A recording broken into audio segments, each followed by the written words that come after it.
कुछ क्षण परमपिता परमात्मा शिव को सभी याद करेंगे। ओम शांति। यहाँ देखिए, look at this black board.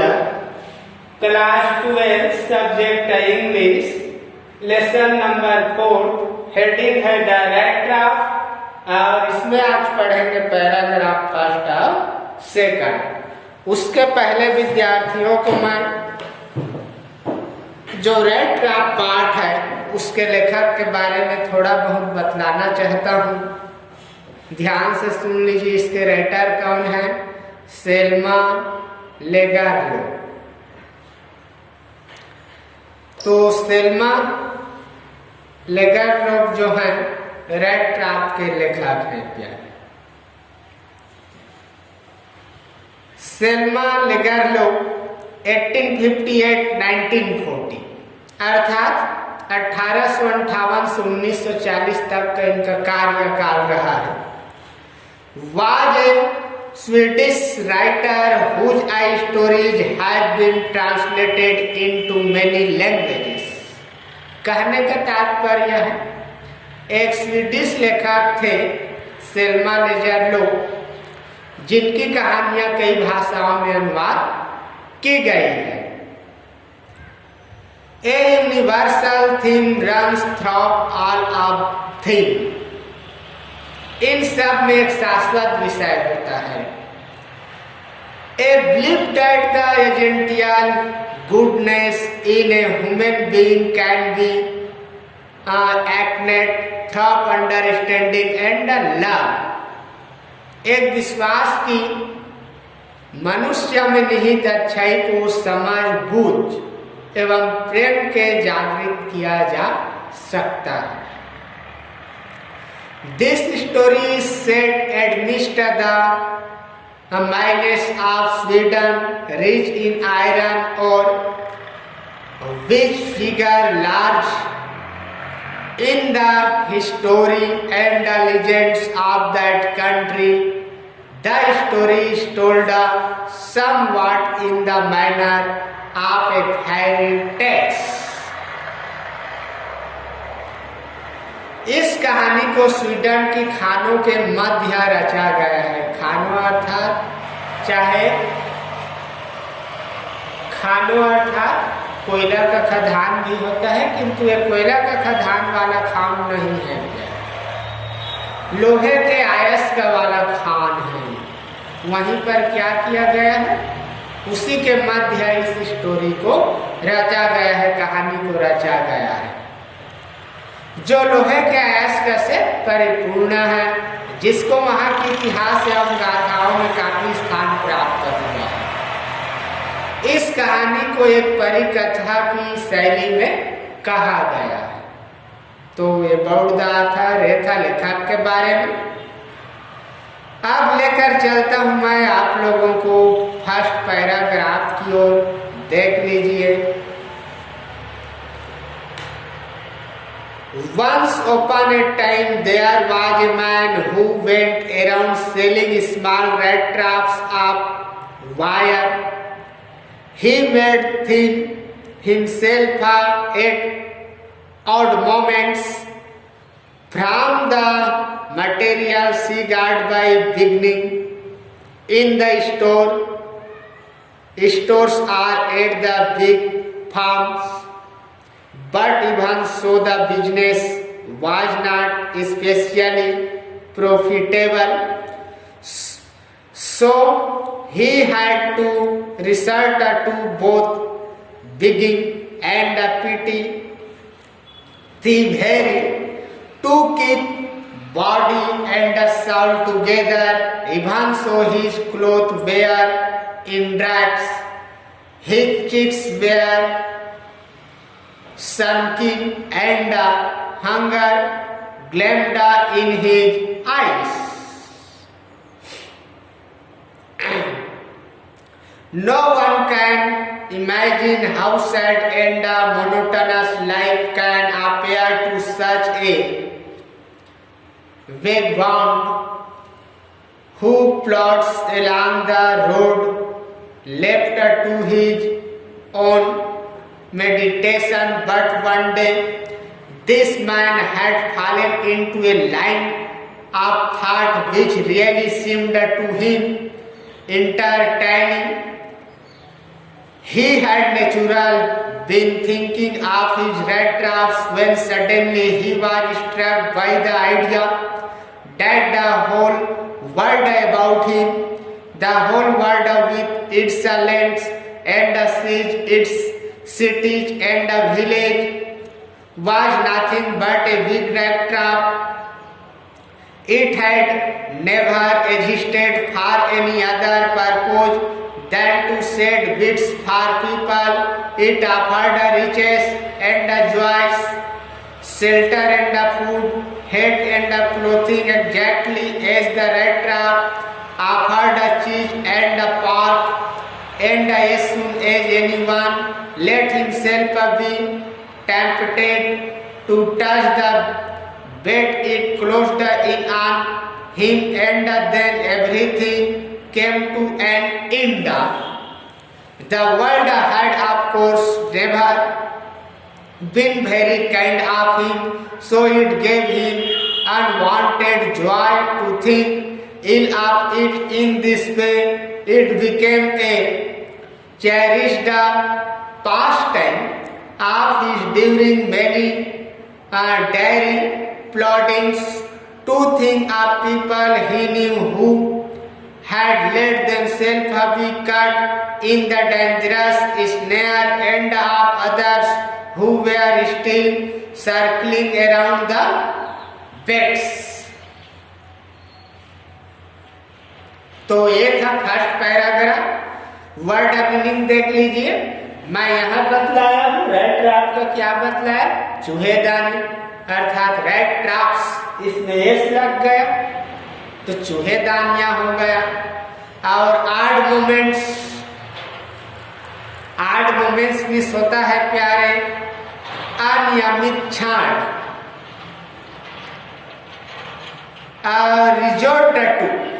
Resort to miss होता है बाध्य होना। पाइटी, PETTY, पाइटी मिस होता है छोटी। थीवरी, चोरी, THIEVERY,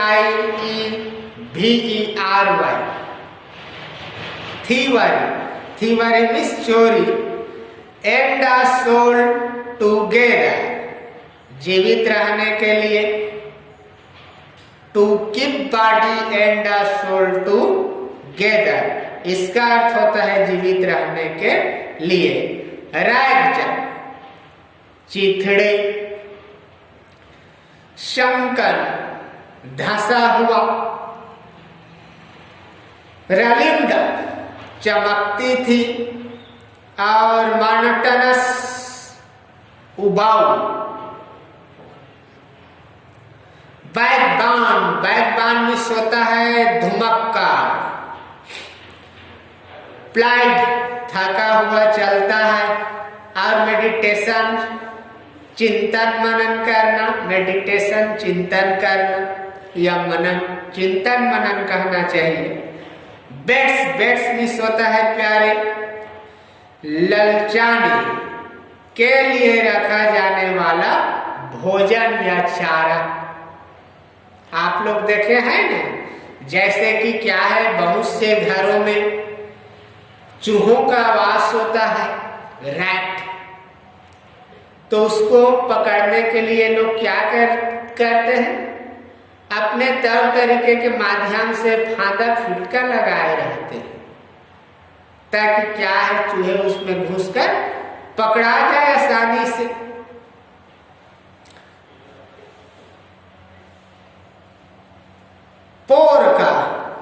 पोर्क मिस होता है स्वर का मांस। टेम्पटेड, प्रलोभित होना। अनवोटेड, अनभ्यस्त,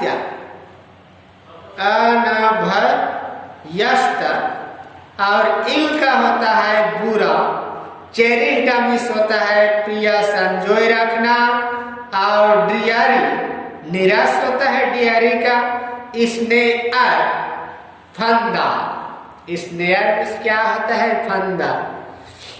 फंदा अर्थात ये मत समझ लेना कि गले में फंदे लगा कर के ऊपर लटक जाए, ये चूहे को पकड़ने वाला फंदा है प्यारे। तो ये था फर्स्ट पैराग्राफ का क्या था, इंग्लिश उच्चारण था, वर्ड मीनिंग था डिफिकल्ट वर्डों का।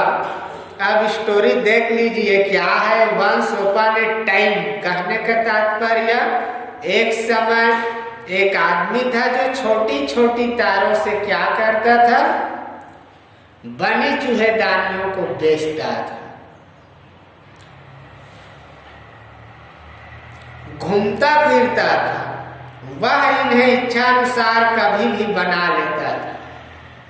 आप लोग देखे होंगे मैकेनिक लोग क्या करते हैं, जिस चीज के बारे में वो जानते हैं, जैसे गाड़ी बनाना है, मोटरसाइकिल बनाना है, सब निर्मित कार्य है, या बुक छापना है, यह भी निर्माण का कार्य है प्यारे।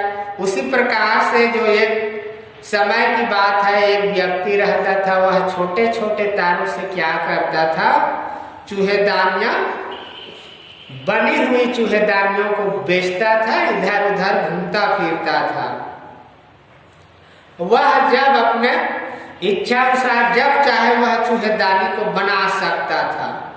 इन्हें वह दुकानों तथा बड़े फार्मों से मांग कर लाई गई सामग्री से तैयार करता था। बिना सामान के कोई भी वस्तु निर्मित नहीं किया जा सकता, ये सब जानते हैं। लेकिन फिर भी यह काम बहुत फायदे का नहीं था प्यारे, इसलिए उसे भिक्षा वृत्ति एवं छोटी मोटी चोरी का सहारा लेना पड़ता था।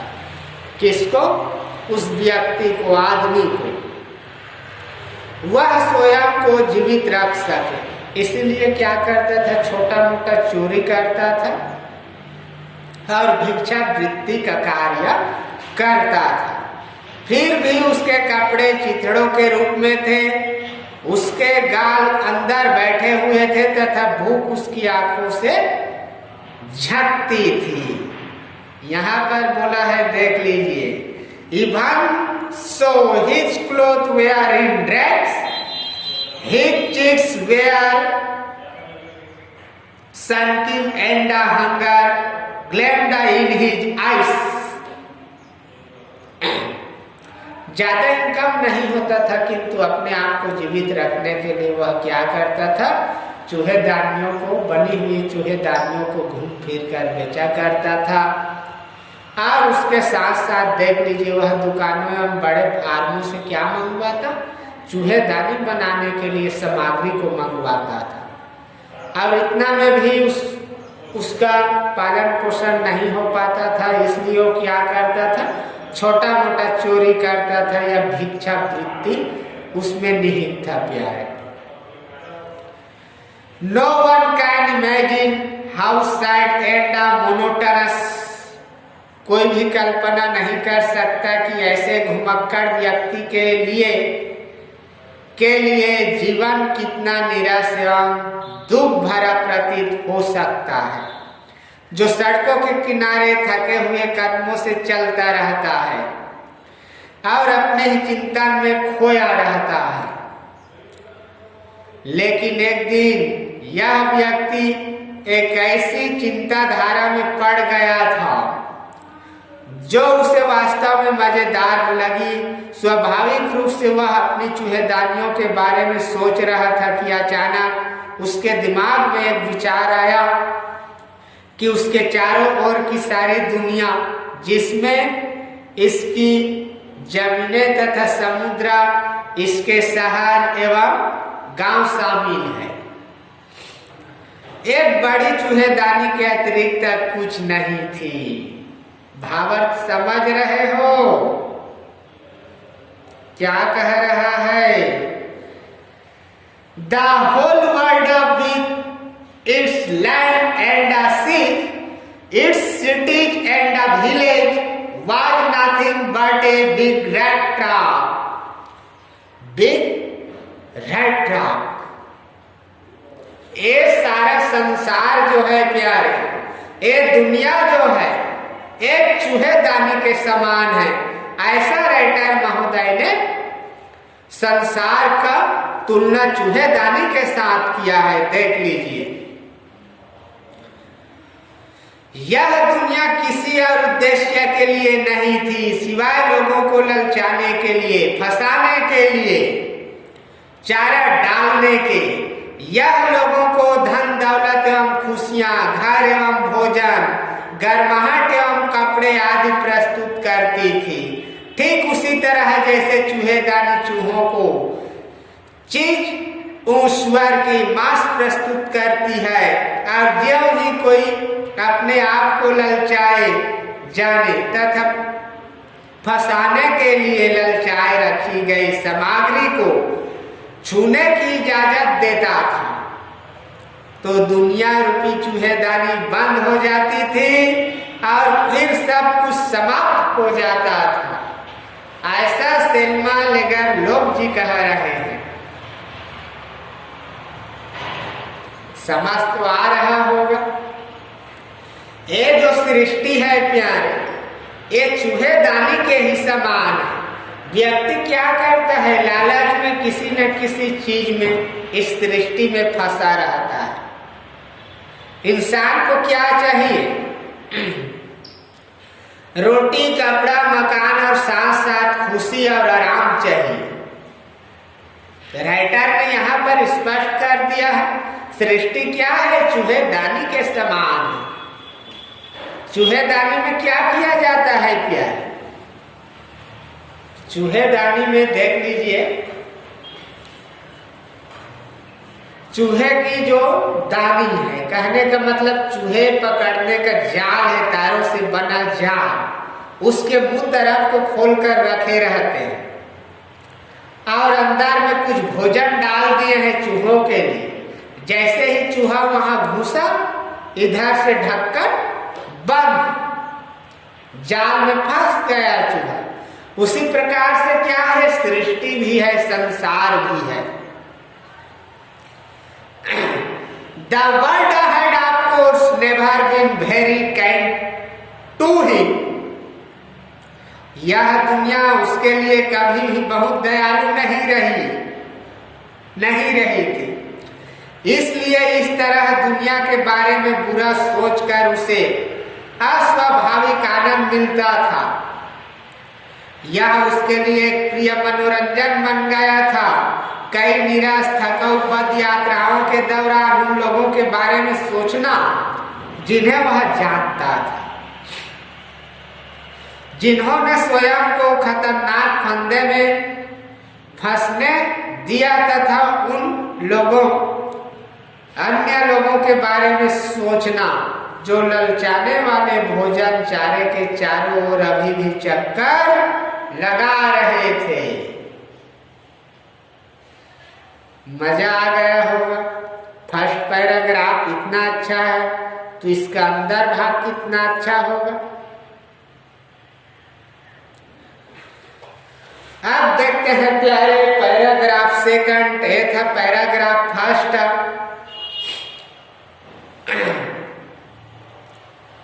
One dark evening, as he was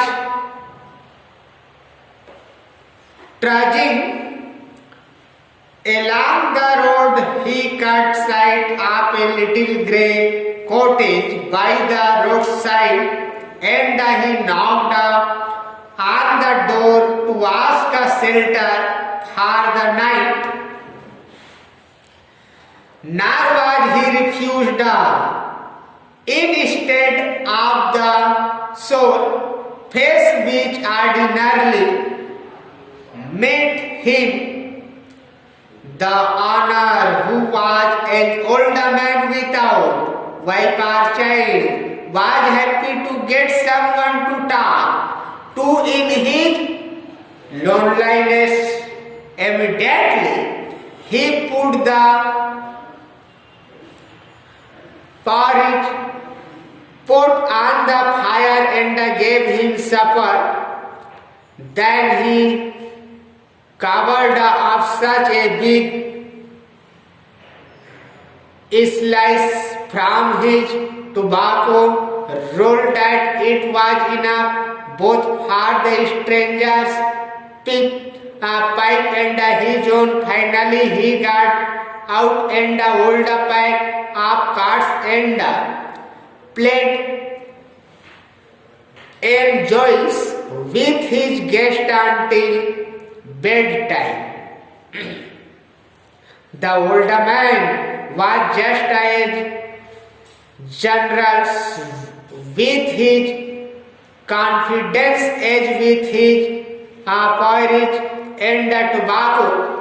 The guest was informed at once that in his days of prosperity his host and been a crafter at Ramsajo ironworks and had worked on the land. Now that he was no longer able to do day labor, it was his cow which supported him. Yes, that was extraordinary. She could give milk for the creamery every day, and the last month he had received all of 30 crore in payment. The stranger must have seemed incredulous, for the older man got up and went to the window, took down a leather pouch which hung on a nail in the very window frame, and picked out 3 wrinkled 10 crown bills. These he held up before the eyes of his guest, nodding vaguely, and then stuffed them back into the pouch. The next day both men got in good season. The crafter was in a hurry to milk his cow, and the other man probably thought he should not stay in bed when the head of the house had gotten up. They left the cottage. At the same time the crafter locked the door and put the key in his pocket.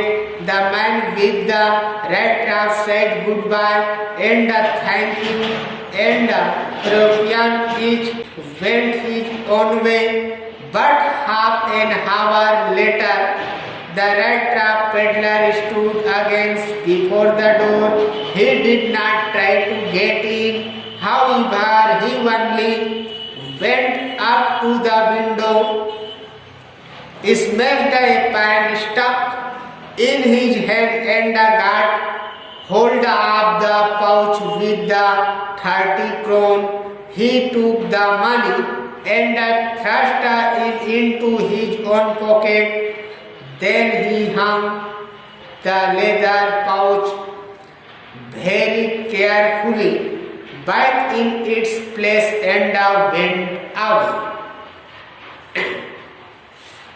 तो ये था second paragraph का उच्चारण, English उच्चारण। Word meaning देखेंगे difficult वर्डों का। ट्रजिंग, ट्रजिंग miss होता है भटकते हुए। सार मिस होता है अप्रिय। पारिज मिस होता है दलिया। और सपर मिस होता है दिन का आखिरी खाना। कावर्ड आप मिस होता है काटी। स्लाइस मिस होता है टुकड़ा। और म्योरलिस मिस होता है स्वीडन में खेला जाने वाला ताशों का एक खेल। और जेनेरस माने होता है उदार। क्राफ्टर, क्राफ्टर में छोटा किसान, जमीन किराए पर देने वाला। क्रीमारी मक्खनशाला। और क्रोन मिस होता है स्वीडन की मुद्रा। इनक्रेडुलस अविश्वसनीय। और पाउच मिस होता है थैला। रिंकल्ड मिस मुड़े तूड़े, और बिल्स मिस होता है नोट, और नाटिंग मिस होता है सिर हिलाना, और इन गुड सीजन मिस होता है मस्ती से, और पेडलर मिस होता है फेरी वाला। इस माउथ मिस होता है तोड़ दिया, और पेन मिस होता है खिड़की की शीशा, और थ्रस्ट मिस होता है धकेलना। थ्रस्ट मिस क्या होता है प्यारे? धकेलना। तो देख लीजिए अनुवाद इस स्टोरी का। एक अंधेरी संध्या की बात है जब वह सड़क के किनारे गिरते पड़ते जा रहा था। कौन? चूहेदानी बेचने वाला अर्थात राइटर महोदय। तो उसकी नज़र सड़क के किनारे स्थित एक छोटी सी मटमैले रंग की झोपड़ी पर पड़ा प्यारे, और उसने इसके दरवाजे पर दस्तक दी ताकि रात भर के लिए शरण मांग सके। कोई भी राहगीर क्या है, चलते चलते थक जाया रहता है। अभी तो ये सुख सुविधा देखने को मिला है, ये भी क्या है? चूहेदानी के समान फंदा है, फंदा। गाड़ी, बाइक, बस, ये अभी अभी का आविष्कार। पहले समय में लोगों को पैदल चलना पड़ता, यहाँ तक कि जंगलों में भटक कर भोजन इकट्ठा करना पड़ता था। ऐसा युग था पहले। एक कुछ समय पहले जो ये नए नए आविष्कार हुआ है गाड़ी मोटर का, तो ये सुख सुविधा प्राप्त हुआ लोगों को। वो भी क्या है? चूहेदानी के समान एक फंदा है, विश्व में फैला हुआ है। तो उससे इनकार नहीं किया गया, बजाय बड़ पहाड़ भरे चेहरों के जो सामान्य उसे दिखाई देते थे। इस झोपड़ी का मालिक जो एक वृद्ध व्यक्ति था, बिना पत्नी अथवा बच्चे के, वह अपने अकेलेपन में बातचीत करने हेतु किसी व्यक्ति को पाकर प्रसन्न हुआ। चूहेदानी बेचने वाला क्या है प्यारे? मार्ग पर चल रहा था, अंधेरा हो गया, रात्रि हो गया, तो उसने रोड के किनारे जो मटमैले रंग की एक झोपड़ी थी वहां दस्तक दी, वहां के दरवाजे को खिटखिटाया। फिर वहां एक वृद्ध व्यक्ति रहता था जो अकेला रहता था, बिना पत्नी बिना बच्चे के। तो उसके लिए खुशी की बात है, प्रसन्नता की बात है कि कोई उसके पास गया और सहारा लिया।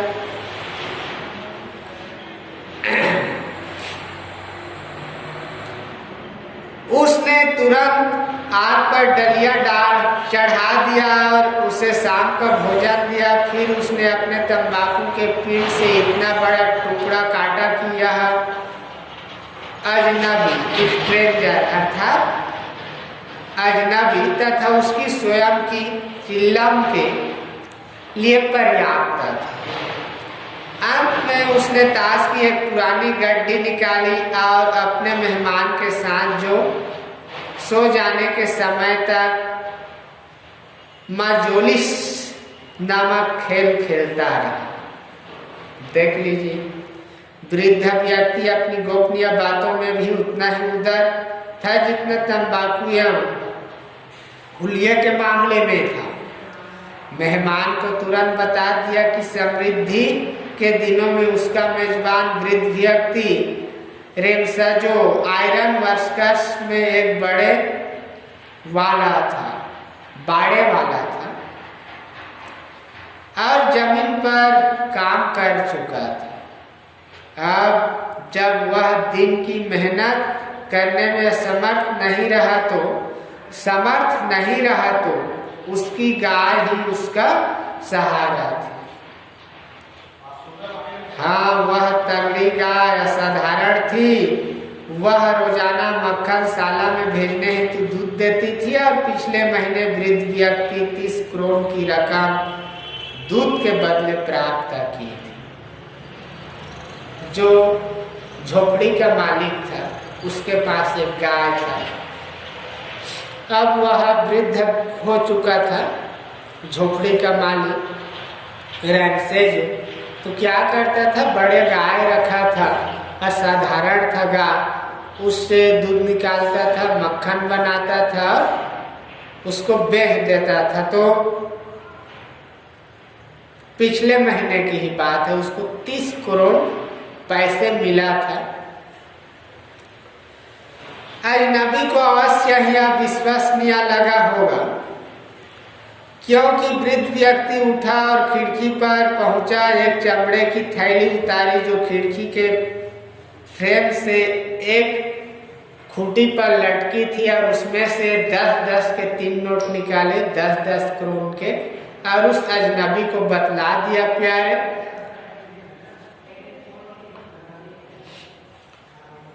मेहमान की आंखों के सामने पकड़े रखा, जानबूझकर सिर हिलाते हुए, तथा फिर इन्हें थैली में ठूस दिया और उसी स्थान पर रख दिया प्यारे। तो अगले दिन क्या है, दोनों व्यक्ति समय पर उठे। किसान गाय का दूध निकालने की जल्दी में था, दूसरे व्यक्ति ने संभवतः सोचा कि उसे बिस्तर पर नहीं लेटर रहना चाहिए, क्योंकि घर का मालिक उठ चुका था, और अपनी जेब में चाबी रख ली। चूहेदानियां वाले व्यक्ति ने अलविदा कहा था।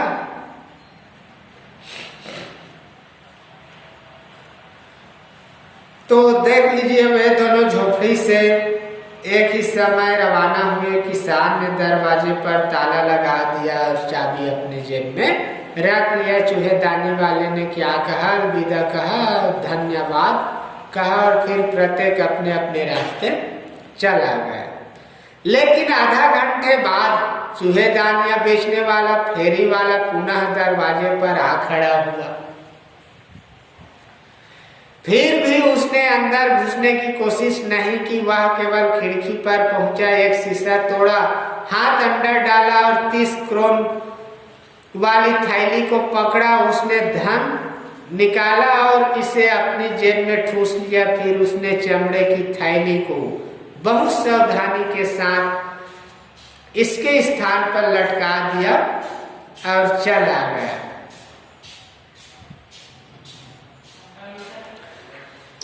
तो झोपड़ी के मालिक ने क्या किया प्यारे, एक अजनबी को सहारा दिया और भोजन भी दिया, रहने के लिए स्थान भी दिया, और अपने इनकम को भी झोपड़ी मालिक ने उस अजनबी को बतलाया। 10-10 करोड़ के 3 नोट अर्थात 30 करोड़ रुपया। तो क्या किया, उसी के घर में इसने डाका डाल दिया। पाठ क्या पढ़ रहे हैं, हेडिंग चूहेदानियां, रैट ट्रैप। तो क्या है, क्यों निकाला होगा? झोपड़ी मालिक ने 10-10 करोड़ के 3 नोट, और उसके सामने में ही उस खिड़की के पास क्यों लटकाया होगा? समझ तो आ गया होगा। उसके लिए जाल फैलाया था। किसके लिए? चूहेदानी बेचने वाले व्यक्ति के लिए झोपड़ी मालिक रेमसेजो ने क्या किया था? जाल फैलाया था। तो ये था सेकेंड पैराग्राफ प्यारे। नेक्स्ट डे को थर्ड पैराग्राफ पढ़ाऊंगा। नेक्स्ट डे को